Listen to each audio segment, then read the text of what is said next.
Jaohala Jaswant Rai koloso gi jopur ka chung bura malu Makanda na bwera no wacho ni gionge gi yie gi jaohala no kaluwore gi rekod mare makinde mokalo ma ok osebedo makare.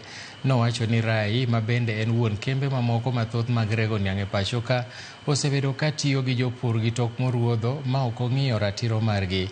Korka kore jaod bura ma Navaholo Emmanuel Wangwe dwaro ni mondo ketie ler ewi winjruok manobede kind sirikal kod jaohala no ewi deso kambi mar rego niang' no. I want to ask Kagwe and I want to ask respectively the President of the Republic of Kenya, cancel the leasing contract of Rai, re-advertise. Na nikauliza, mbona sisi walitupea Rai na wakapatia Busia ambao wanafanya biashara mzuri Sony? Mbona wakapatia Kibos Chemelin? Mbona wakapatia Vale Moroni? Na sisi wanatupea Mkora? Kwani sisi watu ya Western, we are lesser human beings? Jambo la leasing ni jambo la maana na ni jambo mzuri, lakini tuelewe kwamba nani huyu anachukua nini when it comes to leasing. Wale watu ambao walihusika katika leasing waweze kutupatia sababu zao zote, nini kilifanyika. Wakati wabunge wanaposema hawapendelei huyu, tujue wazi the right of information article 35 itupatie nafasi ya kujua nini kiliendelea bila kudhulumu mambo ya bunge, ya mambo ya kotini. Jatend bura mar Wiper Stephen Kalonzo Musyoka owuok tung' mosuo gi jatend piny William Ruto kuom nindo nyakonchiel e yiero mare ma jotend duol matayo yiero IEBC. Kalonzo wacho ni Ruto ne ok okawo pach jok manie duond buche makwedo sirikal kapok nochopo e okang' mar yiero Erastus Edung kaka jakom manyien mar IEBC, gino mowacho ni biro kelo achiedh nade gi kiawa gi duol manyien no. Nowacho ni okang' mar jatend piny mar yiero jotelo go kende ma ok okawo pach jotelo mamoko en ranyisi maler ni yiero no kamoro ok bi bedo gadiera e iye, kowacho ni jotelo mag duond buche makwedo dhi lwaro nyingego ka gichopo e od bura.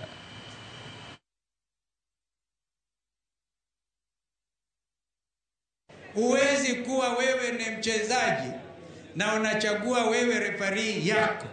Haiwezekani. Kwa hivyo mimi nilimwandikia barua William Ruto, hajajibu. Sisi tuko tayari. Hata Ruto mwenyewe akijifanya ndiye chairman wa IEBC, Ruto must go. Kwa heshima Joel Monube, we are not afraid.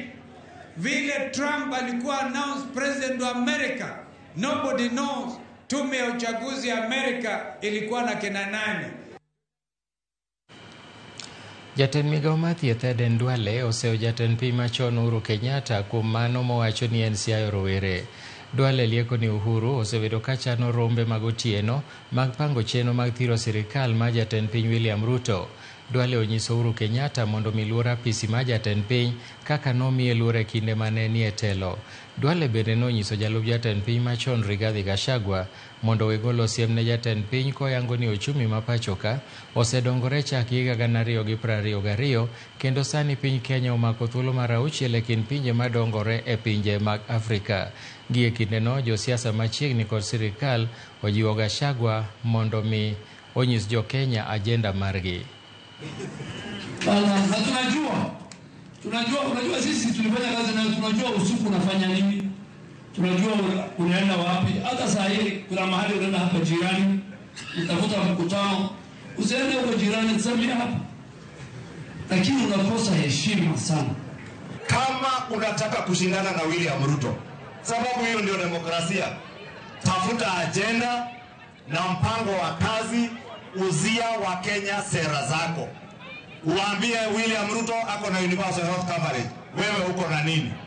William Ruto ako na ujenzi wa manyumba na masoko, wewe uko na nini?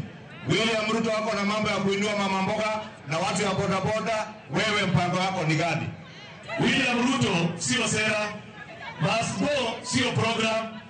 Tafadhalini tafuta ujumbe ya kuona vile maisha ya mwananchi itakuwa bora kushinda hiyo maneno ya upuzi ambayo mnatuambia. Piny owacho kokalo kuom migawo mar thieth okwa mondo mi ochwal apisas mag SHA e gwenge mondo mi ochiw puonj kendo ondik jopiny mapok ondikore kod SHA. Meri noyangi e kinde nyasi manoyuorie kod jating' ndai mar jatend piny Faruk Kibet e kaunti ma Nandi kama ne jotelo medo siro okumba mar thieth mar SHA. Kibet noseyo mokalo josiasa maseyo okumba manyien mar SHA ma ok onien yo makende ma idhi res godo thieth ma pacho ka. Ripot sirikal mogik noyango ni maromo jo Kenya milion 20 osendikore okumba manyien mar SHA.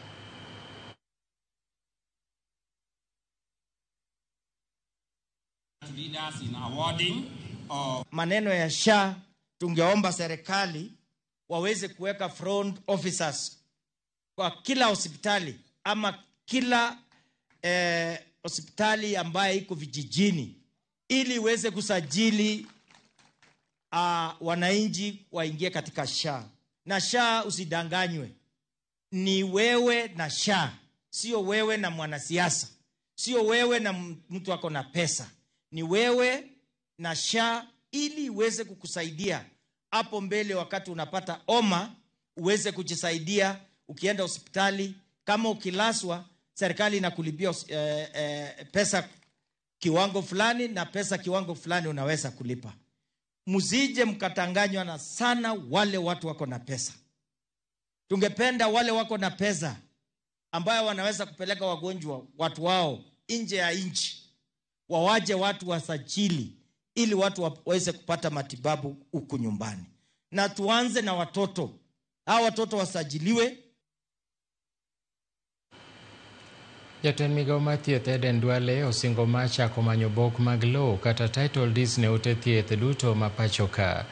Duale ne lose e kinde limbe mar osiptal ma Kericho County Referral kama nodhi chiwo obok mag lowo mar osiptalno kaka yo mar rito lowo mar ute thieth kendo kedo ga chudhe mag lowo. Thuolo ni bende jotelo manochopo kanyo notiyogo thuolono e kwayo mondo mi bernegi thieth e osiptalno, ahinya to otendini mag jotuo kod ute mag thieth mag ji moheore. Mimi siwezi kubali watu wanyakue ardhi ya hospitali. Kenya mzima nimeenda nikatafuta title deeds ya dispensaries mahospitali yote. Kwa siku watu karibu milioni 10 wa Kenya wanaenda kwa hospitali nchi nzima.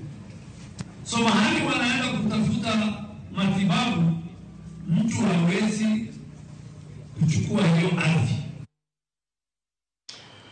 Rumbi mag luoro kwako gweng' ma Kaminjeywa e ward ma Cheplanget e sub-county ma Bureti bang' jodak dhi e ng'anyo mamuol kaluwore gi nek ma japuonjre ma jaklas 12 e skund secondary ma Kaminjeywa manoyudi konegi gi jok mapok oyangi.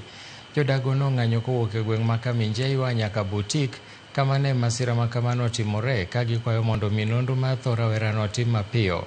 Ringre rawerano noyudi bath aora ma Kipteran mantiere kilomita 10 kowuok e dalagi. E kinde ma nonro dhi mbele, jodak ma kono koro dwaro mondo mi anyuola jopuonjreno mondo oyud ratichgi kendo achije miseyo gi tho mare mondo maki. Tunataka haki itendeke sababu huyu mtoto alikuwa mtoto wa shule.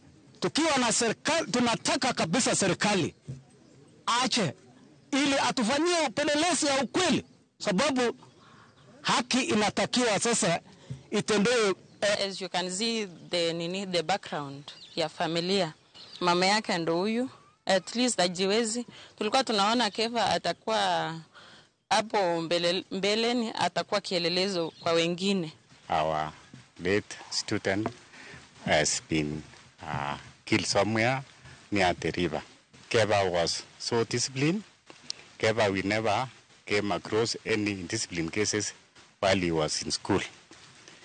He was a very hard-working boy.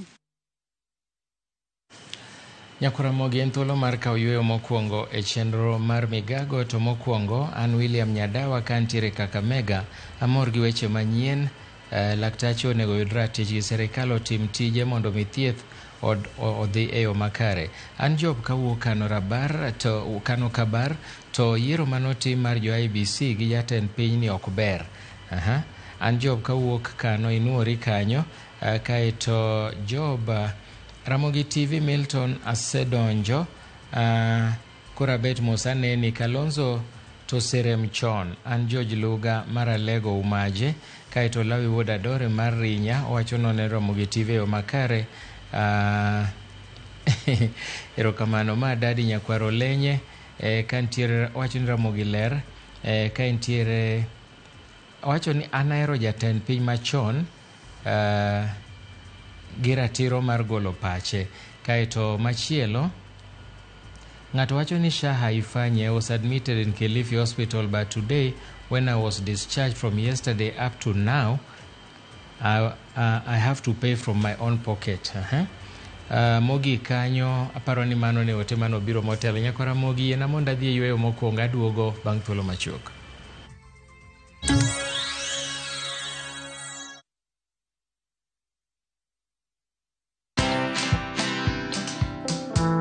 We're not any smarter than other people to be in the offices that we hold. So I think this accolades, this recognitions, these titles get us in rooms. Yes. What do we use that opportunity for? My best money decision is I invest every month. And I like to tell young people, it's not the fun that ends. Trust me, the fun does not end. It's even there for me at this age, and I'm sure in another 20 years, life will still be fun. It's the money. Watch this story and more. Download the Citizen Digital app or visit www.citizendigital.com and find the Citizen Originals portal. Kenya's #1 app, Citizen Digital.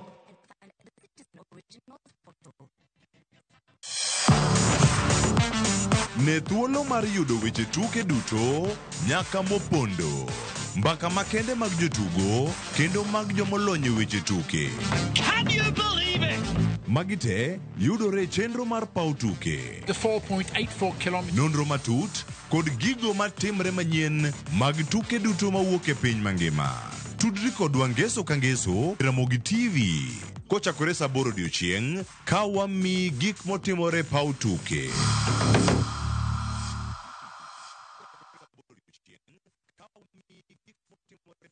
Join us for an unforgettable journey to the world's largest trade fair, the Canton Fair in Guangzhou, China, from 15th to 27th April. Explore thousands of products, meet global suppliers, and experience China's rich culture. Enjoy guided tours, shopping, and local experiences, all while discovering new business opportunities. Enjoy this and more in 9 nights and 10 days, starting from $2,450 per person sharing. Visit viewtravel.com or call and WhatsApp 0703 254 254. View Travel. Dream, explore, discover.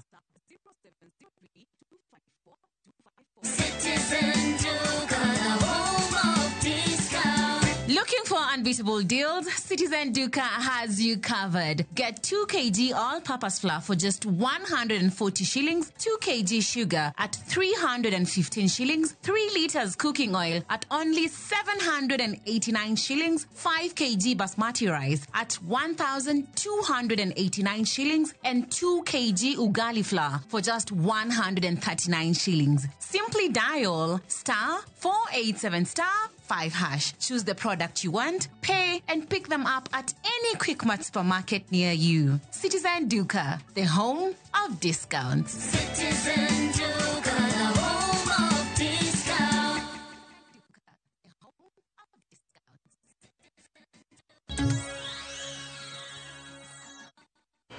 Machiegni kendo, moko kuom johala magolo mwandu e dhowath ma Mombasa koro seyo piny owacho kuom chuogo apisi machielo e bwo duol mochung'ne choko osuru e pacho ka KRA. Johalago wacho ni tim makamaeri miyo golo mwandu e dhowadhno ma Mombasa kawo thuolo malach. Kotelnegi kod Abdulrahman Hussein, johalago maloko e chiro ma Marikiti Mombasa koni piny owacho sani ochuogo apisi midendo ni Central Releasing Officer CRO mogoyo tach e bomano.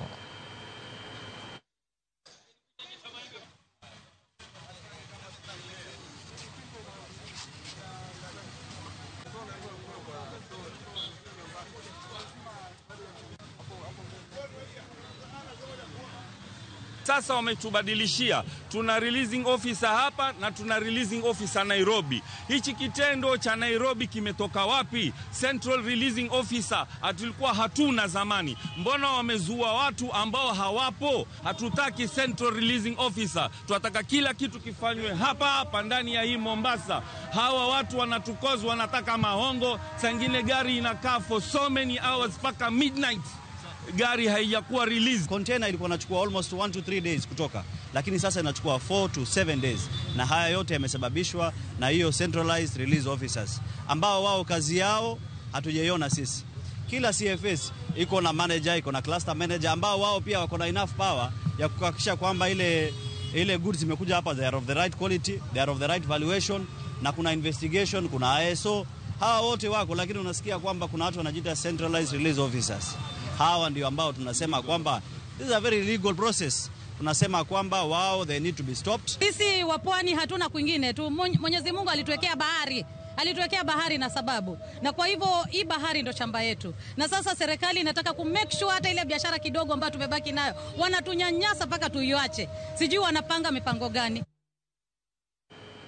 Malo jopuonjre 450 mawuok e kaunti ma Kiambu dhi yudo thieth mar wang' kokalo e chenro mar sirikal mar kaunti no komakore gi od thieth ma Kikuyu Mission Hospital kod riwruok mar Christian Blind Mission. Mae jopuonjre 200 noyudo thieth e tielo mokwongo ma chenro no e sikund primar ma Kenyatta. Koloso e kinde yawo chenro motelne kod director mar Teresia Wanjiru, jokanyo no yuago kwan mamalo mag jopuonjre makale midhiero motudore gi tuoche mag wang', gino marocho sombgi. Jopuonj mag sikund primar ma Kenyatta ne opako chenro no kolero ni en okang' makare madhi konyo e yango tuoche mag wang' chon kendo reso jopuonjre.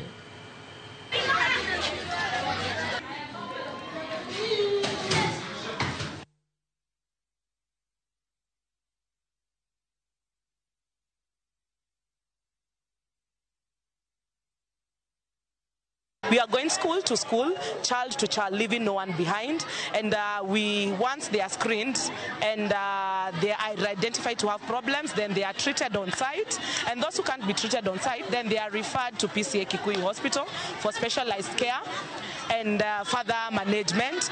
The services are completely free. And we also hold in a surgical camp for children who will be found to need surgical intervention in August when they have closed the school. The surgical camp again will be totally free because we need to recover their sight. Children have a very long lifetime, and so we need to restore their sight so that they can be able to get the best quality of their lives. This early screening will be able actually to reveal the problem that is likely to occur in the future if intervention measures are not going to be taken. We are also happy because of the Kikuyu Mission Hospital, because any child who require glasses or intervention, they will get those services. This is our 13th sub-county where we are doing school screening. Now we are going to do screening in all the schools in Thika sub-county, including public, private, so that we can be able to address the issues of the eye. Johera mag Nyakalondo mar Mulembe FM manie bwo kambi mar Royal Media Services nodhi nyime gi yudo more kaunti ma Vihiga gi Kakamega e sama jolendo mag tesende ma lendo gi dho Abaluya nodhi nyime gi limbe margi e bwo chenro mar Shika Mzito Promotion. Chenro ma kama obagi gi kambi mar soda mar Coca-Cola komakore gi Royal Media Services kendo nochopo ne jopiny e alwora ma Majengo, Mbale, Chavakali, Kakamega, Shianda kod Mumias. Jopiny noyudo mich mopogore opogore kaka math mag Coke, t-shirts kod kondo e kind mamoko. Wuoth ma kamano nochiwo thuolo ne miche gi miche mag johera mag Mulembe FM mar romo gi jolendo magihero.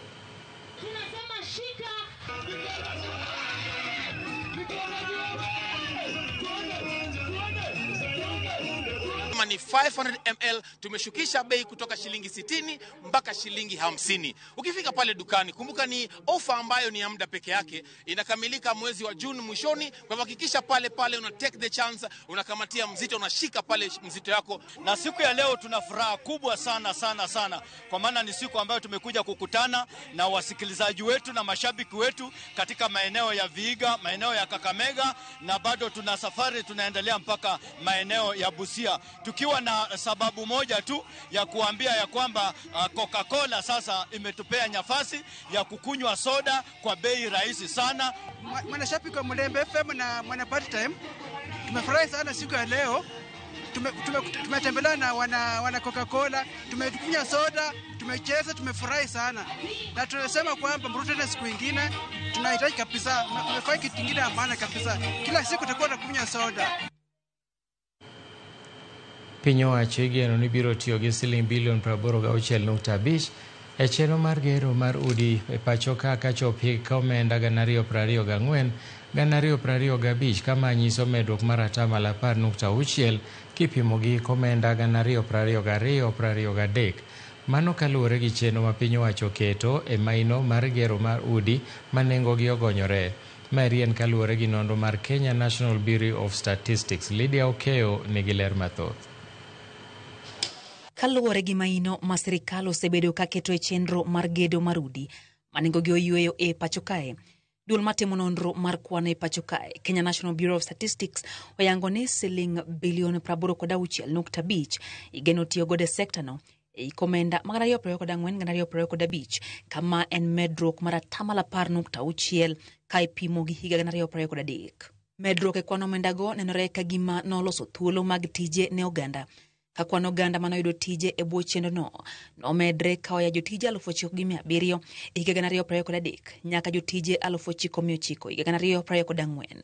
Kaluwore gi ripodno mar KNBS, sekta mar gedo mar ute mag ji giwegi to pod nondiko oganda modhuro ka ipimo kod kuonde gedo mag piny owacho. Kata kamano, kwan oganda matiyo e sekta mar ji giwegi ne odok piny ka oya ji 226,300 e higa mar 2023 nyaka ji 223,400 e higa mar 2024. Nengo mar chenro mag gedo mag ute mag ji giwegi manopuodhi gi tend kaunti ma Nairobi nomedre ka oya siling bilion 220 e higa mar 2023 nyaka siling bilion 221.6 e higa mar 2024. Ka nengo mar ute mag piny owacho manotii gi migawo mar gedo mag ute nodok piny ka oya siling bilion 11 e higa mar 2023 nyaka siling bilion 4 e higa mar 2024. Ewi mano, kwan simiti mane otigo de gedo bende ne odok piny gi atamalo 7.2 ka hola ma ikawo e bengi ne gedo mag udi e pacho ka nodok piny ka oya siling bilion 602.7 e higa 2023 nyaka siling bilion 528 e higa mar 2024. Nyaka e giko higa mar 2024, serikal ne otieko gedo mar ute maromo 1,655 kama en dok chien gi atamalo 50.7 ka ipimo gi higa mar 2023. Gedo mar ute ma nengogi ogonyore osebedo ka kelo ng'ure pacho kae e kind oganda ma jotije e thurka ma osebedi ka ing'ado omenda e osachgi mar konyo e gero utego. Ataro mar chik manogol gi doho manoyango ni ng'eto makama en ataro mar chik. Lydia Okeo, Ramogi TV, Nairobi. Riwruok mar Tunaweza Empowerment kotenore kod migawo mar somo kod mano mar thieth e kaunti ma Migori dhi nyime gi chenro mar kedo gi tuo mar dang'ni mar paro e kind rowere masomo e skunde mag secondary e kaunti no. Ma biro e kinde ma lipot mogol kod migawo mar somo yango ni kwan jogo miyudo kod tuo mar dang'ni mar paro medore e kaunti ma Migori. George Juma en lipota marwa ma kaunti ma Migori. Kwan jogo miyudo kod tuo mar dang'ni mar paro pod ni malo e kaunti ma Migori kalore kod lipot mogol kod migawo mar thieth e kaunti ma Migori. Higa mokalo malo ji 600 ne ochopo osiptende mopogore opogore e kaunti ma Migori kamanyo thieth mar tuono mar dang'ni mar paro. Tuo mar dang'ni mar paro bende lipode yango ni osedhi malo kata kuom rawere mathothgi koro somo e skunde mag sekondar e kaunti ma Migori. Mae osetudi kod medruok mag kwan rawere ma pod somo matiko yedhego mamero ji kaachiel kod mago eko makawo ngimagi e odno mar deruok. We've seen a number of issues that are really affecting students when it comes to their performance in school, when it comes to some of them resorting to drug and substance abuse. Some of them are having stress. We've seen cases of even suicide in schools and even at home. Kalwe kod kwan mamalo mag rawere mantie sikunde mag sekondar mayudo kod tuno madangni mar paro. Ruokno mar Tunaweza Empowerment kautonde kod migao mar somo mano mathieth. Ruokno mar Shamiri ochako chenro mar chiwo hocho ne jopuonjre e skundego mag sekondar. We have just peer young people who are also trained basically with some few topics, especially on the growth, mindset growth, whereby they're able to take the students in a group of 10 to 15 on how they can actually manage their mindset. Pressure piny kata ginyalo duoko weche matimore negi e ngimagi piny kaluwore gi kaka wabiro tudo gi johocho counselors, watudo gi osiptal, watudo gi bende gi jowetegi ma osebedo ka osekale counseling ma osechango maber makoro uduogi skul kendo koro dhi maber. E bwo chenro ni rawere motieko sikul machiegni kod mag mapod somo e kuonde tiegruok ma osemi tiegruok e yore mag hocho dhi bedo okang' manyime mar kedo kod tuno madang'ni mar paro e kind rawere. I feel like mental health is really not spoken about a lot or enough because it's an upcoming thing that people are not focused on. Because right now, if you tell someone, I am depressed, someone will tell you that sickness ya wazungu. No. Instead of just taking it seriously, I feel like this program will help us so much. Director Maruok Nomatu Tunaweza Empowerment Gloria Ochola, wani bende gintiere, kod jolony. E weche mag thieth mag tuno madang'ni mar paro wabende kodhi wuotho e skunde mopogore opogore kachiwo kony ne jopuonjre mantie kod tuno madang'ni mar paro. To gima nyalo gombo kendo manyalo kwayo sirikal kendo bende ni oket a selected section kamoro ma specific mitime counseling kata mitime health intervention, mental health intervention. Mang'ama wuoyi ko feel ni en gi issue ma odwaro mondo bed handled to nyalo kata mana dial number moro togoyo simu to nyise ni ma tim kama. Jolo nyithindo tuono madang'ni mar paro kod joocho wacho ni tuono madang'ni mar paro mayudo rawere ma pod somo thoth gibiro kalore kod gwandruok mantie kind jonyuolgi kod midhiero mamoko mawuok e mier magiaye. Oseyudore mang'eny nyithindo bedo gi challenges mang'eny koya kuom jonyuol dala aya koya kuom nyithindo wetegi magin godo e skul. Gik manyalo kelo dang'ni mag paro gin gik modhuro to ahinya gin gik machalo kaka kit yuto ma janyuol ni godo dala. Kit yuto ma janyuol ni godo dala nyalo miyo nyathi bed gi paro nikech ka koro janyuol yuto ne ni piny to en bo dwaro ni mondo chul school fee ne nyathi to nitiere gik mamoko be ma nyathi ne dwaro. Relationships, both friendships and normal relationships, family relationships, those ones contribute a lot because things like family disputes. Pauline Atieno, menjalony e wechego mag thieth mag tuochego mag dang'ni mag paro, bende tiyo Ruokno mar Shamiri wach ni ber ka sikunde ndiko johocho mantie kod lony manyalo konyo jopuonjre e kinde mag intie sikul. Nwar gombo ni mondo skul ka skul mondo wabede gi jo counselors ama psychologist obed employed mondo konyo nyithindogi. Kozido ka samoro jopuonje ma wan go kocha ok gin trained mar konyo nyithindogi, ok gin trained counselors. Koro miyo gi tich matek. Jopuonje wa matimo guidance and counseling moko nitiere manigi passion mar timo gini lakini gionge kod lony kod somo mar timo counseling mar mental health. George Juma, Ramogi TV, Migori. Erokamano Nyakwaramogi kuom thuolo duto mane miyowa kane wakelo ni chenro mar Migago and yote achiel ka mar jo Odundo Mtukubwa size ndogo wacho ni Migago neno maler Ngomongo ka wan gi Carolina Dhiambo to gi Christine Awino wacho ni erokamano Nyaramogi kuom kelo na weche manyien e yo makare. Bas gimora mora man gi chakruok bedo gi giko wachope giko mar Migago to koro saa 8 aduogo gi tim machielo e paw tuke. Nyinga Milton Ochieng, oriti masani.